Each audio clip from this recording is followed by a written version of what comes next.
सभी को मेरा नमस्कार, सभी को मेरा प्रणाम, गुड इवनिंग।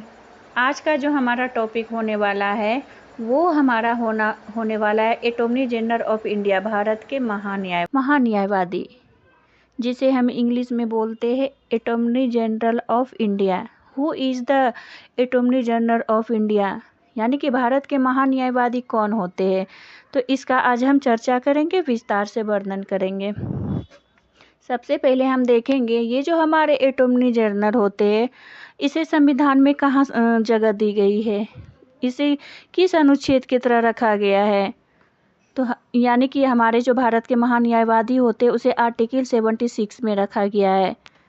आर्टिकल 76 में भारत के प्रथम जो विधि अधिकारी होते हैं, इसे हम एक तरह से यानी कि सरकारी कानूनी सलाहकार भी कह सकते हैं, या कानून बनाने का कार्य करता है। सबसे पहले हम जानेंगे कि अटॉर्नी जनरल यानी कि हमारे जो ये महान्यायवादी होते हैं, इसे कौन नियुक्त करता है।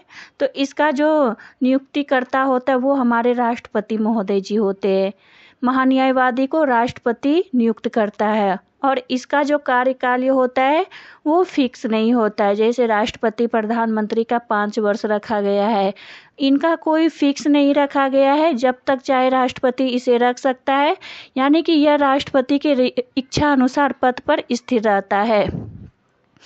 कार्यकाल के बाद हम फिर देखेंगे इसकी योग्यता क्या होती है, यानी कि इसकी क्या चयन किया जाएगा, तो इसकी क्या क्वालिफिकेशन होगी, क्या डिग्री देखी जाएगी।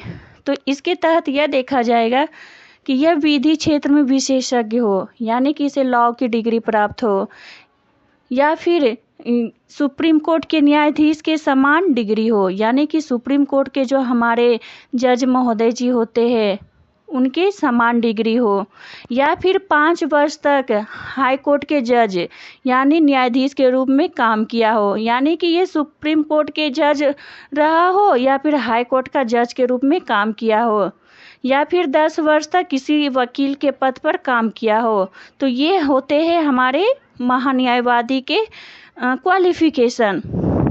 इसके बाद देखेंगे ये जो होते हैं हमारे अटॉर्नी जनरल, ये संसद के सदस्य नहीं होते हैं और ना ही ये संसद में भाग लेते हैं। इसका चयन राष्ट्रपति करता है और ये राष्ट्रपति के इशारे पे कार्य भी करता है।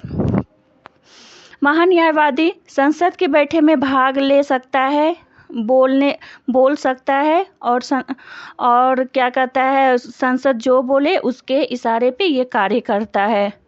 फिर हम अगला टॉपिक देखेंगे, यह समिति को अनुमति देने की शक्ति प्राप्त करता है, यानी जो उनकी कमेटी होती है यह उनको अनुमति देता है। किसी भी न्यायालय में यह भाग ले सकता है। किसी भी न्यायालय में कुछ भी विवाद चल रहा हो, कुछ भी प्रकार का केस हो, तो उस हिस्से में ये भाग ले सकता है। इसे वोट देने का अधिकार नहीं है, क्योंकि यह संसद में भाग नहीं लेता है, तो इसलिए इसे वोट देने का भी अधिकार नहीं है। यह संसद के अधिकारी के रूप में कार्य करता है, यानी कि ये बोल सकता है संसद के तरफ से, कुछ उन्हें सुझाव भी दे सकता है, लेकिन ये वोट नहीं देता है और ये संसद के अधिकारी के रूप में कार्य करता है, लेकिन ये वोट नहीं देता है।